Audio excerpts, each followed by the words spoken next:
Violence is rarely the answer. When it is the answer, it's the only answer. Welcome to Target Focus Training, the principles video. If you've jumped ahead and you've looked at our technique videos without viewing this first, you've got a lot to learn. Understand, without the principles, techniques are absolutely worthless. Violence as a survival tool, that's what we're here to teach you. Not teaching you how to compete, not teaching you to be in a martial art or a combat sport that is primarily designed for competition. That gives you agreed upon rules which everybody understands going into the game. There are certain target areas of the body that are avoided because of competition. The goal there is to compete, to win, to either advance in your training, you get another belt, or you get a trophy or some sort of accolades for competing. The idea is to submit the man, allow the man to be able to compete another day. That has nothing to do with real violence. That has nothing to do with life or death application. It has everything to do with learning to be bigger, faster, and stronger than your opponent. What you're seeing out here, two guys typically squaring off, trying to get advantage on each other, trying to counter each other. This has absolutely nothing to do with real violence. Right now, both is trying to gain advantage. They're competing. They're trying to submit. At one point, though, somebody wants to use violence as a survival tool. Somebody's going to take that move. Somebody's going to go for the kill.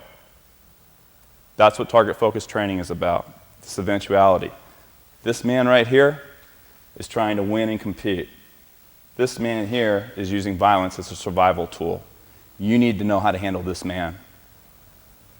Our only goal in target focus training is to use violence as a survival tool. The overall premise that we understand is that violence is rarely the answer in any situation. A lot of times you respond to situations with violence that are totally inappropriate. You know, somebody makes a comment to you and you get offended. Somebody knocks into you on the street. Somebody cuts you off on the road. And you decide to respond with either verbal abuse or escalate to physical violence. That is a physical choice. That is a choice you make to use violence in response. What we're talking about is unavoidable criminal violence, when either you take action or you're going to be seriously maimed or killed. That's the only time violence is the appropriate answer. And so understand, a lot of what you're going to see in the upcoming videos is going to be abhorrent to you. You're not going to be comfortable with the information. You're not going to be comfortable with the response. We're going to teach lethal application. It has a very narrow window where it's appropriate, and we take it very seriously. So I just want you to understand that violence is rarely the answer. When it is the answer, it's the only answer. That's what target focus training is for. Every act of violence has something in common with every other act of violence. And that is, at some point in the situation, one person is injuring another person. An injury or trauma is taking place. Lack of clear understanding of that simple fact is the reason that violence is perceived as being so chaotic and unpredictable. When you really understand that it just comes down to one person doing the injuring, the other person being injured and responding to that injury, it becomes very simple to understand what the goal of violence is. The goal of the violence is to injure the other person, repeat that until the person is no longer a threat. When you understand that, violence becomes a pretty simple situation to deal with. If you ignore that overriding principle, that that's the goal, you then become focused with all the different ways that you can hurt the human body. You sit there and try to memorize numerous techniques and appropriate responses for certain situations. And that's why a lot of times combat sports and martial arts fail when they're faced with a real criminal violent threat. To give you an example, if I'm here and I'm facing a man that comes at me with, say, a crowbar, the intent of this man is very simple. He's going to take that crowbar and he's probably going to brain me. He's sitting there looking at my head saying that's where that crowbar is going to go. He just wants to injure me. A lot of times, me being a trained martial artist or combat sport person, I'm trying to think of the appropriate response to this. My initial reaction is either I got to deal with the crowbar, I have to figure out a different technique to take down this man so I don't get hurt, or I have to try to figure out a way to avoid the whole situation altogether. So my ability to handle this situation is a lack of clear understanding of what the goal of violence is. This individual understands violence very easily. He's going to take the crowbar and hit me, and he's going to keep doing that until I'm no longer a threat. My response needs to be the same thing. I have to sit there and understand I need to step in, cause a trauma on his body to control the situation. As soon as I cause an injury, then he is the injured party. This no longer is a factor at that point. So just understand there's a very simple equation here. At one point, somebody gets injured, and that's a constant in violence. This predictable relationship, injured and delivering the injury, is basically cause and effect relationship. And in target-focused training, we have cause state and effect state. You're in one or the other. Either you're in cause state, where you are what? Causing an injury, or you're in effect state, where you are responding to the trauma that's just been caused. Now, what's interesting is a lot of people try to focus on cause state only. You think that I always need to be in cause state, and that's the more important of the two situations, of the two states. And actually, what we've tried to really flip everybody to understand is that it's results that count, not the methods. Meaning, I don't need to have an aggressive mindset. I don't need to be offensive. I don't need to be geared up to do anything. I don't have to be excited. Cause state is just me, the acting body, deciding to do something. I mean, if I can borrow Paul out here for a second. The only thing I need to focus on, it doesn't matter how big this person is, how murderous his intentions are, what he's going to do to me at this point. The only thing I can do is there's nothing I'm going to be able to tell in my mind that's going to say that, hey, this is a big, strong individual. I can't psych myself up to say that he's going to change. I can't respond to any of the psychological stuff. He might be really intense. He might be yelling at me. He might be aggressively coming at me. The only thing I can do is focus on being in cause.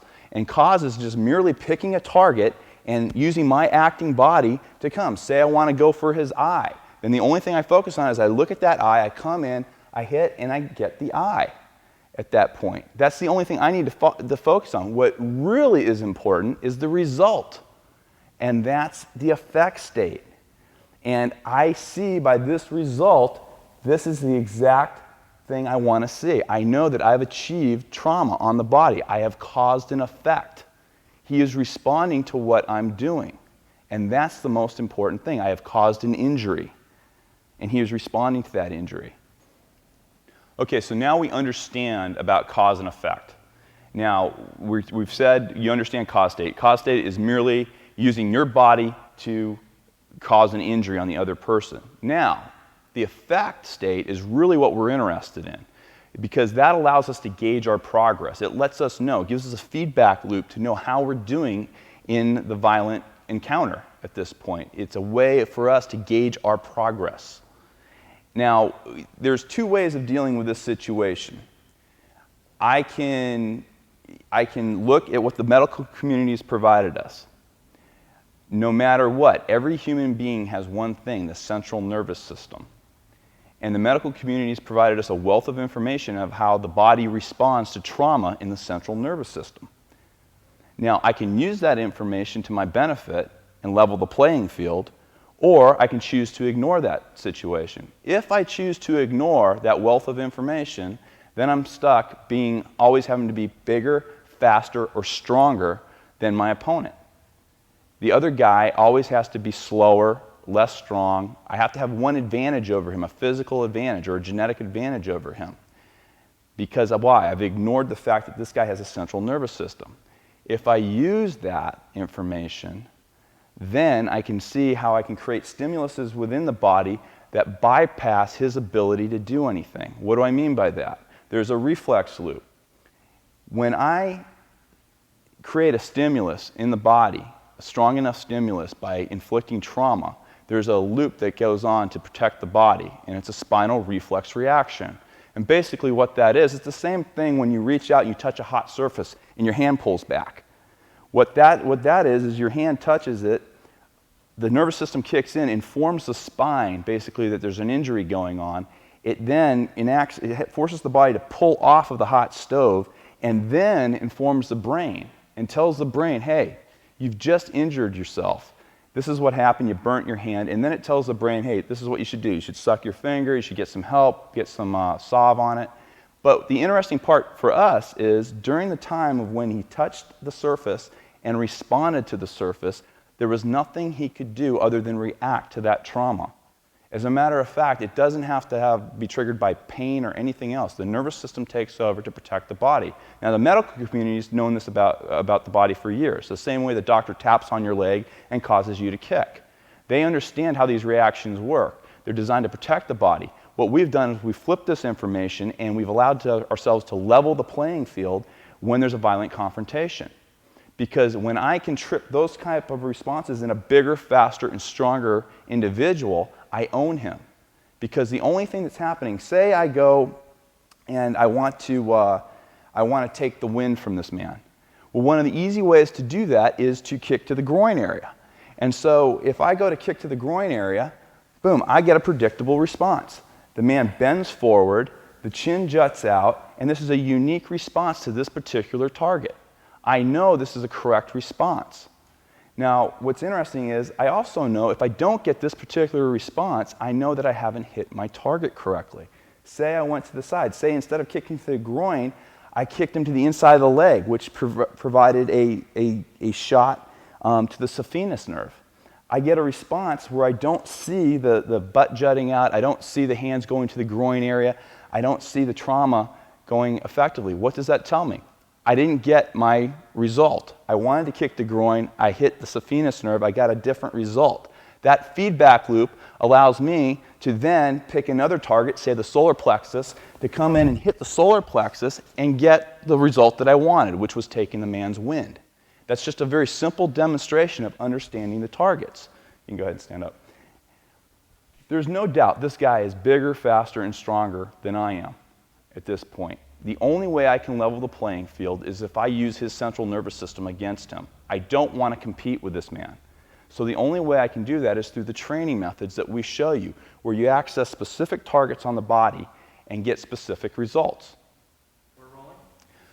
Okay, now we understand that when we hit specific areas of the human body, we trigger reactions. The spine basically takes control of the body and forces the body to protect itself. We know the brain is bypassed. Now, what's the most effective way to get these responses? Well, that's to focus in on targeting. The human body provides us just a wealth of targets. There's over 70 anatomical areas of the body that we can attack that provide about 200 different targets that give you specific responses. Now, you only need a very small number of these targets in your database to cause incredible trauma and own this human body at any stage of the game. That's the beauty of it. Every target yields a specific response. And the more you train to hit various areas of the body, the more you understand how the central nervous system will respond to those traumas. And there is nothing this man can do in these targets, and you can see it in our target charts and all the different areas of the body, to protect himself. No matter how much he works out, no matter how many crunches he does, no matter how much weight he lifts, there's no way he can protect the bladder area of his body right here. The bladder is just going to provide a reaction. If I press on the bladder, he's going to go away. You cannot protect this area of the body. No matter how much he works out, he can't stop me from stepping in and getting his eye at that point. The eye cannot get any stronger than he is. I can cup the ear and break his eardrum. There's nothing he can do to make his eardrum stronger. These are just a small sampling of the target areas of the human body that we have you attack in target-focused training. The biggest difference that target-focused training offers you, and the reason we named it target-focused training, is the targeting of the human body. That is the focus. You focus your effect on the targeting. The more specific you are in your targeting, the better results that you get. And results in violence are the only thing that matter. It does not matter how good you look. It doesn't matter if I can kick with perfect form to this area. If I don't hit my target, if I don't get the effect that I'm looking for, I am in danger, because this guy's able to think and he's able to go after me at that point. I don't want to find out how good he is. I don't want to find out how fast he is. I don't want to find out how many years he's trained. I don't want to find out how hard he can hit. I want to take control of that brain as quickly as possible. The way you do that is through targeting. If I don't know what to expect when I hit an area of the human body, now we did a simple area, a simple target like the groin. Now I know when I kick the groin, Paul's chin's going to jut out. He's going to give me a minimum response like this. This is the minimum response to that type of trauma. You always train for the minimum response. If I get the full response, which normally is the feet go up, the head goes down, he caves in on the concrete and bounces his head off of it or his chin off of the concrete, that's a bonus to me. But I'm only going to train for the minimum effect, which is what you're seeing right here. Now, if I don't understand this is what to expect when I kick the groin, the chaos of violence is going to happen, meaning I'm going to be randomly hitting parts of his body, and his body is going to be turning and going away from these strikes, and I'm not going to know what to expect. Why? Because I'm not really targeting. I'm hitting non-specific areas. Maybe I'm punching the skull. I might inadvertently hit his temple when it gives me a temple response, but I'm not expecting this. Why? I don't understand the results. I don't understand the effects of what I'm about to do. The only way you get that is through targeting. And so the techniques and everything that you're going to see through here is all focused on one area, which is targeting the available targets of the human body, engaging the results. Now, what do we know? We know that if we don't get the result that we know we should get when we hit a specific area of the body, we've missed our target. So you'll see techniques throughout here that seem to have, 5, maybe 6, maybe 7 different strikes in them. And you're going to say to yourself, oh my God, the third time he hit the individual, that would have been it. You may be right if the person hit their target every time. What we're training you to do is to continue to go through the person, keep accessing targets, keep getting results until the person is no longer a threat. And then you can safely walk out that door. So don't forget, it's not about how you look, it is about the results you get. You get the best results when you understand targeting. Thanks. Another principle that you have to remember is that, listen, violence isn't going to happen the way that you'd like it to happen. Just because the guy has a knife to your throat and asks you for your wallet doesn't mean that's just his intention. Doesn't mean that he only wants your wallet. The statistics are not on your side. Basically, you're looking at a huge change in criminal violence in the last 20 years because the drug of choice has changed. It's changed from heroin to crack cocaine. Crack cocaine produces an incredibly asocial, violent criminal that when they're coming down off of their highs, they are absolutely amoral, and many times after their victims have complied to every request, they have found themselves either shot or lying in a pool of blood for no apparent reason. So again, you don't ever know the intent of the person that is perpetrating the crime. You can't afford to think that if you do not have an opportunity to take action, that you shouldn't constantly look for one. And as soon as you do have a target of availability, you should take it. It's your best protection. Obviously, you always want to be in cause state. As soon as you can cause an injury and continue to cause injuries till that person's no longer a threat, you are assured that you can walk away. Anything else, if you try to transfer your moral code onto that person, you have to ask yourself, well, gee, I wouldn't kill somebody for $20, and that's probably true. But ask yourself this question: when was the last time you put a knife to somebody's throat or threatened somebody with a crowbar or did something to that effect? If the answer is what I think it is, never, then operating on your moral code to somebody who's doing something that you would never do to another human being is not a good way for you to operate. So just understand that when you have the ability to take action, take action. Every act of violence has something in common with every other act of violence. At some point in time, one person is injuring the other. The lack of clear understanding about that simple fact causes people to lose focus on the context of fighting, and instead focuses on the content. Meaning, if I'm unsure about hurting the other man, I can focus all my efforts on the myriad ways to hurt a man. This needlessly complicates the issue. This is an extremely important point when we're talking about real violence and the real use of violence. If you don't get this, it's going to really stunt your ability to actually use violence as a survival tool. Right here, both of these guys are gauged. Nobody's been hurt yet. Nothing's happened. It depends on what this guy wants to do. If this guy wants to just step in and hurt somebody, then he's going to do it. Doesn't matter what the target is. His focus is on what? Hurting the other guy. Now, if you think you need to practice perfect form to be able to step in and injure somebody, and if you're focusing on all the different ways that you can hurt somebody, you're going to have a tough time of just stepping in and hurting the individual. That focus, if you don't understand that focus, it's going to very much limit your ability to step in and take control of the situation at any stage of the game. If Torin has to sit here and just figure out, okay, exactly what angle do I want to be able to step in and kick, and where's my extension, and have I kicked 500 times this way in order to do it, it's going to stop him from just stepping in and hurting the man. So understand, it's not about how you look, it's not about how you internally feel about the ability to extend and strike and kick and punch. It really is, can you step in and just hit him?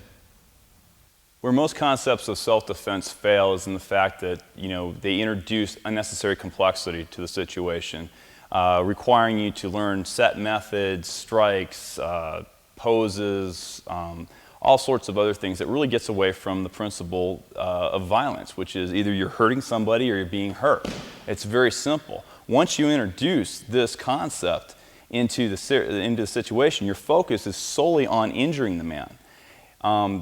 It breaks down into two simple principles: cause, state, and effect. Cause and effect. Injure and being injured. That's it. You can't be one without the other. Once you understand that you want to be the person doing the injuring, at some point, somebody gets injured.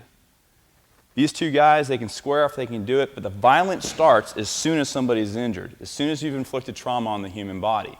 That's what you need to focus on. Once you've inflicted the trauma, you need to gauge that. How do you gauge it? You gauge it through the effect state. The cause state itself is really a very simple concept. It is the acting body that's doing the injuring. There's nothing. Torin does not have to have a state of mind that requires him to be aggressive. He doesn't have to think offensively. He doesn't have to get himself all geared up to do anything. His mind really isn't the issue in this. What is his acting body. Can he get that finger to go into that eye? That's the only thing he has to sit there and pick his target and hit his target. The much more important situation is what's going on in the other guy's body. What kind of results are you getting out of your action? That is the effect state. That's why in target-focused training, the main thing that you need to be aware of is just that, the effect state, the trauma you're inflicting, and how to gauge that trauma. So now that we've established that the most important thing when you use violence as a survival tool is the results, not the methods, you then have to say, okay, what's the best way that I can gauge results? Where can I go to make sure that I have a good feedback loop to make sure that I'm inflicting trauma and I'm understanding just how much trauma I'm inflicting?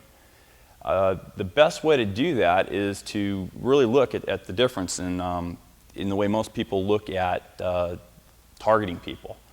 If you look at the size differential between these two guys, you've got one guy that probably is stronger, probably is bigger and faster than the other guy. So how could you level the playing field? What is available to you? What kind of, what kind of advantages and disadvantages can you do? Can you look at to equal the playing field as far as who can hit who can be faster? I mean, say that Ron here is bigger, faster, and stronger than Torin. Then Torin, the only way Torin can succeed in this particular situation is if he becomes bigger, faster, and stronger, which isn't likely to happen in the immediate future when he's going to need it, because again, for some reason, the threat level's coming now. Torin needs to be able to level the playing field now. How's he going to do that? Regardless of the varying body types that you can see in any act of violence, there's all sorts of different sizes and shapes of people. Both the attacker and the victim have something in common, and that's the central nervous system. The medical community has provided a wealth of information on how the central nervous system reacts to trauma. Use it, and you can level the playing field. Ignore it, and you are stuck having to be bigger, faster, and stronger than your attacker every time. That's just unacceptable. Target-focused training uses the information the medical community has provided to give you a good feedback loop. how to initiate a spinal reflex reaction in somebody, giving you the feedback loop that you need to know how you're inflicting trauma every time. Without this, you have no ability to know just how much trauma you're gauging. You have no idea whether or not you're doing damage, and you don't understand exactly how the central nervous system's being applied. Everybody has a central nervous system. Why not attack it? There's the variable. That's how you can level the playing field. It's always a challenge when you are training to use violence as a survival tool to make the training as effective as possible.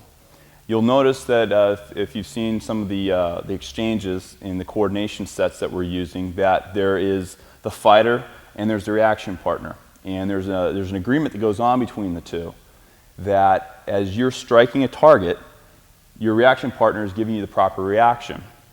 The reason you're doing that is because you want to train yourself for perfection every single time.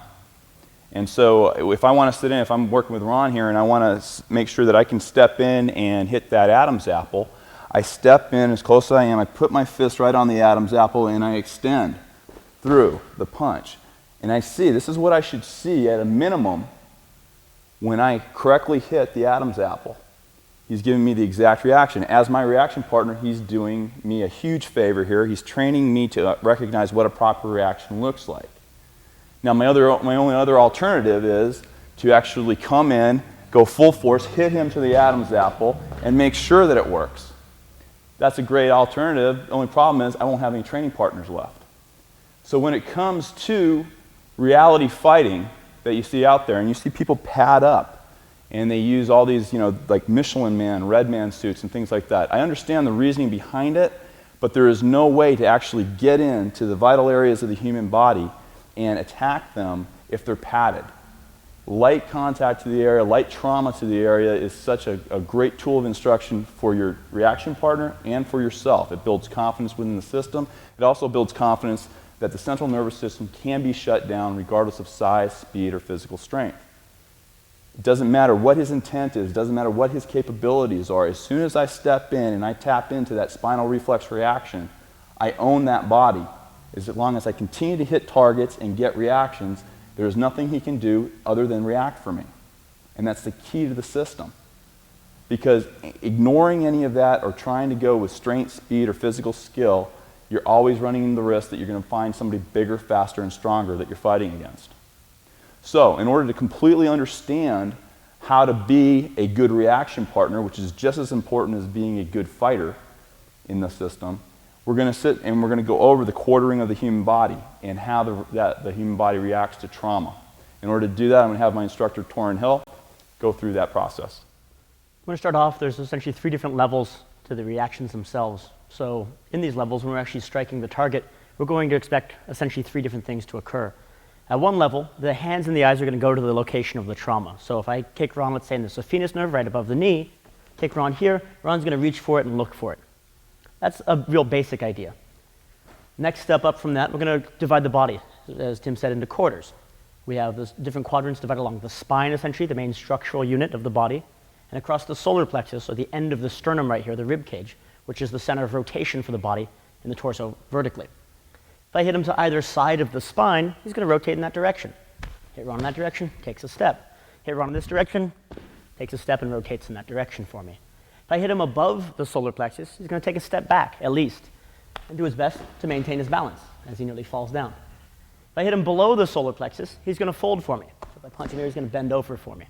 It's going to work out great as far as dividing the body up. Now I can see if I step to one side of the spine, and let's say below the solar plexus, I know that Ron's going to rotate in that direction and fold, much like when I kicked him on the inside of the leg. He rotates in that direction and folds because it's below the solar plexus. That's the second level of reactions. And that's going to help my reaction partner give me the perfect reaction that I'm going to see on the street. And the last one are target-specific reactions, little peculiarities that occur with the reactions themselves, such as when I hit someone in the groin, albeit it is below the solar plexus, when I hit someone in the groin, they bend over, but they put their chin up. Unique reaction. If I claw someone in the eyes, they're going to bring their hands to their eye, obviously not going to be able to look at it because their eyes are going to be the actual source of the injury there. If I rupture someone's eardrum, I know that different things are going to be occurring from, let's say if I hit them in the temple. these little peculiarities for each one of the reactions, especially their associated trauma, is part of the goal of hitting different targets. Strike the man in the trapezius, make him swallow. Strike the man on the side of the neck, affect his heart. These are things that I know from the reactions and the targets themselves. I want to take advantage of those. Anything else on top of that, Tim? Just want to also go over, a lot of you have had questions about the fact that you think you need to go full speed. What we'd like to do is go through what the fallacy is of what you've been trained, if you've tried to go quote-unquote full speed in the past or full contact, and what real fighting is and what real violence is on the human body and how it responds to trauma. There's only one way to learn it, and it's the way we're showing you right now. Great. The goal with all of these things is to make sure that you're having as realistic and as effective and successful training as possible. So that when I'm doing this, I want to make sure that I'm seeing exactly what it is I'm going to see on the street. If I'm doing things that I'm not going to see on the street, they're not going to be portable for me, and I'm essentially detraining myself for the appropriate solutions. Now, if this man's coming after me and I'm thinking to myself, well, all we ever do with these techniques is we show you a guy just standing still, and then you hit that guy. And that's never going to happen to you on the street.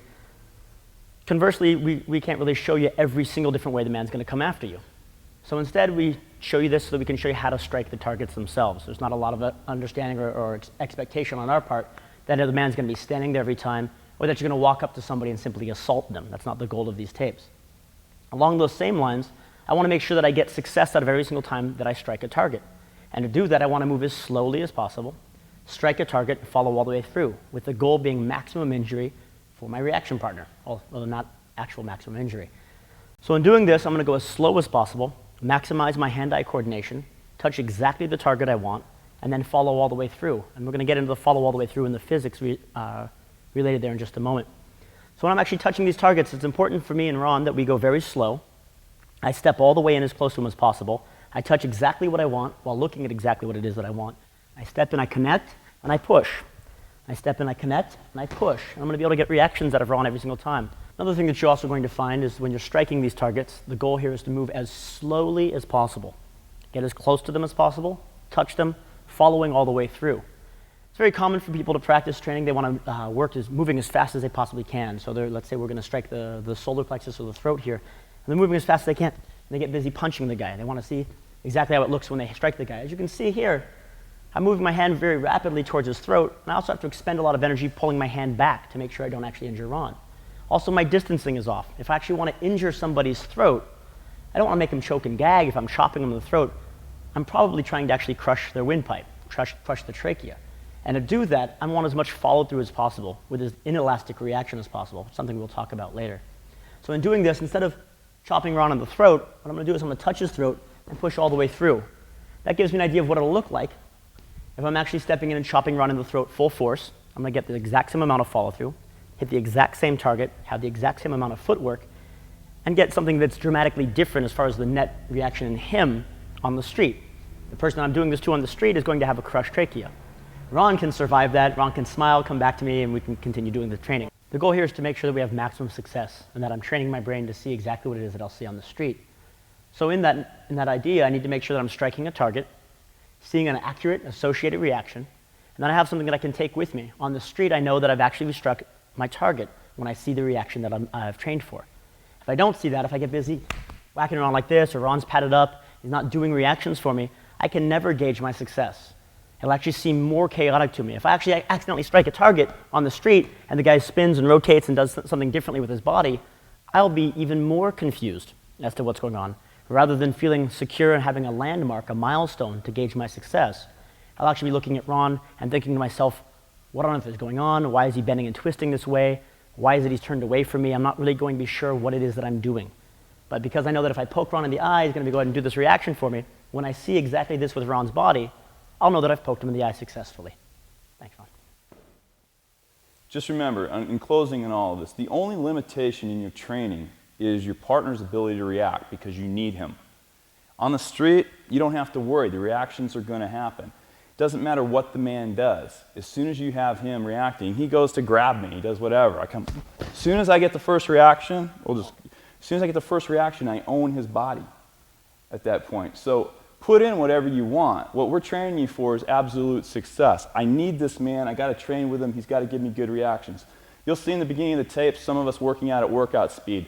The reason we're able to do that is because we can safely react for each other. You, as you're learning, you got to take care of your training partner. This guy's allowing you to use his body. This is not a competition. We never compete. I don't want to know how good this guy is. As soon as I touch him, I own him. He might be an unbelievable combat sport practitioner. He might be an unbelievable martial artist. I don't want to find out. All I need is that eye. So remember, it's all about giving good effects and taking care of your training partner. That's the only way to learn how to inflict maximum trauma. The techniques or methods that you'll see in target-focused training are simply for us to show you creative or inventive ways to injure a human being. They're not our expectation of what will occur in your unique violent need. For us to make outlandish claims about drilling something in until it's instinctive or a knife attack looks like this would be doing you a huge disservice. These coordination sets are designed to provide you with more targets and therefore more efficient and easy answers to a criminally violent situation. The lessons are disposable and not designed to be memorized. The system itself is not contained within the lessons. The principles are what drive the techniques, ours, yours, anyone's. It's challenging for us and for you to view these techniques as simple suggestions. The methods we use are quickly changed based on our creativity, perceptions, and available targets. We provide the techniques here as an expression of the principles and as a guideline for you to see different ways to use the same targets as various connectors. The primary difference between these coordination sets and real violence is this. In a real fight, you'll do whatever you choose to do, taking targets out in sequences that you've not been shown but seem obvious at the time. The big idea to remember here is this: as long as you are causing an injury and taking advantage of it, you are fighting correctly.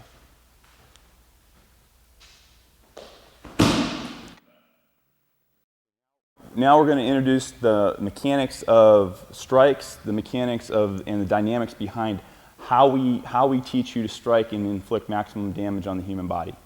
Torn? Thanks, Tim.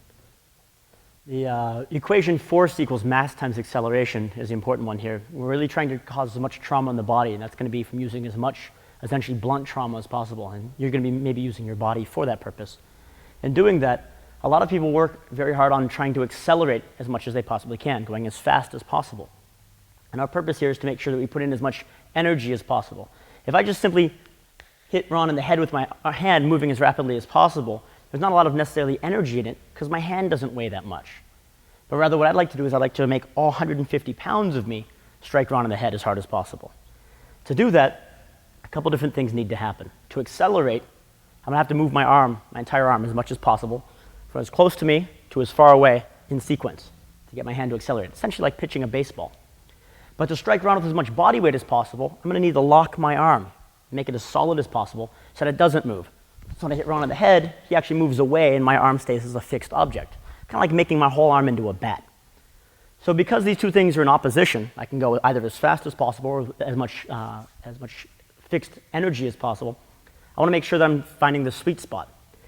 The sweet spot's going to be with me moving my center of gravity. So essentially what I want to do is I want to move my body over to Ron using my legs, but I want to use my upper body as stiff as possible so that I'm able to transfer as much kinetic energy into Ron. Whenever we're speaking about energy, we're always talking about potential or kinetic energy. So when I step over to Ron, I'm actually moving my body as rapidly as possible. But when I'm striking Ron, let's say with my fist here for a two-knuckle punch, I have my wrist nice and stiff. I'm going to bend my elbow, lock it down to my hips here. I'm going to try to get my shoulder to lock in as well and use all of my musculature on my rib cage to lock my arm down to my side, essentially eliminating the arm in the strike. And then I'm going to use my feet to get myself all the way over there.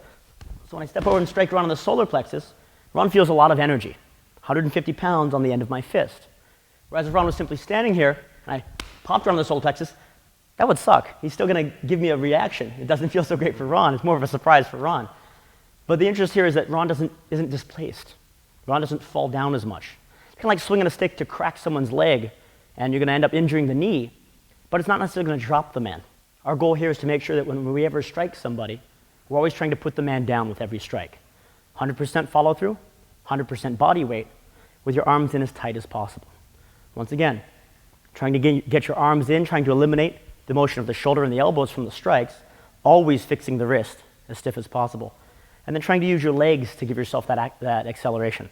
The goal here is really to move as much of your center of gravity as possible with your legs and use as little of your upper body, rather striking the man with striking the man with the center of gravity here. So if you're going to be doing any sort of punching or kicking, the same goal is interest here. I'm going to pick up my leg, fix the leg, set myself over, and then extend the leg. If I'm doing striking, I'm going to fix my arm, strike, and then extend at the end of the punch. So once he's moving, I then accelerate my arm. The insult on top of the injury. Tim? You do what you train. Speed is the last part of the equation. The only difference between what we just did, what Torrin did just now, and what he'd do on the street is he doesn't care about the guy on the street. He's going to go right through the guy on the street. He doesn't need the guy on the street. In order to sit here and make sure that when I step in, I've got my body here, everything locked, and I'm extending and pushing through the man. In order to train like that, I've got to go at his ability to react for me. Again, I cannot emphasize that enough. It's the only way you will learn. The last thing you need right now is to go full speed. You will feel everything. You'll feel everything lock, you'll feel everything extend, you'll feel the force transfer. This is the only way to learn this. This is the way you can shut somebody down right now. And also, as Torrin probably was going to point out, what we're showing here is the minimum reaction that this person's going to have to trauma. When you're hitting, I mean, he's talking about putting 150 pounds into that center on the solar plexus. That's going to drop a man to the ground if you do that every time. That's why we have the targeting. Targeting is so essential in what we're doing. So understand that when we come in, you hit anywhere in this general area, you're going to get a great result out of it. But again, you want to practice perfect every time. And the only way you can do that is to look at your target, place the body weapon on the target, correctly locked. Again, if we did this with a loose fist, you're putting so much dynamic force into this, you're going to crush your hand at that point. Why damage yourself? You have to have good structure all the way through. So pay attention to all the little points that Torrin has pointed out here. Anything else in closing? Along those lines, just like Tim said, minimum reactions. If I poke someone in the eye, it's going to look minimally like that. Maximally, the guy's going to spin around 3 times and fall to the ground. That's probably what you're going to end up encountering. Kicking the guy in the groin, minimum like this. Although in our experience, we've never had anyone keep their feet after getting kicked in the groin for real, with all of your body weight behind it. The interesting point here is that Ron's helping me out. He's giving me the minimum reaction. Worst case scenario. The guy on the street does just that. I'm prepared for it. I've trained for that. I understand it. I recognize it as being a minimum reaction. Whereas if the man falls to the floor and smacks his face in the ground and goes unconscious from getting hit in the groin, it's Christmas. It's an excellent benefit. I have to do less work. The fight will resolve itself much more rapidly. That's good for you. That's what you want to be able to train for. If instead we did it the other way and I told you that the man always falls to his feet when you kick him in the groin, he always smacks himself in the face and goes unconscious, and then you get the minimum reaction, you'd be very upset. You'd feel like we lied to you, and we probably would have. Instead, we want to make sure that your training has the minimum reaction and the most maximally successful methodology involved. Anything else? Great. I want to close out this principles video by recapping the key points. These are essentially the keys to the kingdom when it comes to using violence as a survival tool. First thing and foremost that you have to remember is your goal is to injure the man. And then remember that when you injure a man, they move. Stopping the other guy from doing something to you is a hell of a lot harder than just stepping in and injuring them. That's a key concept. Make sure you maintain that throughout all of your training.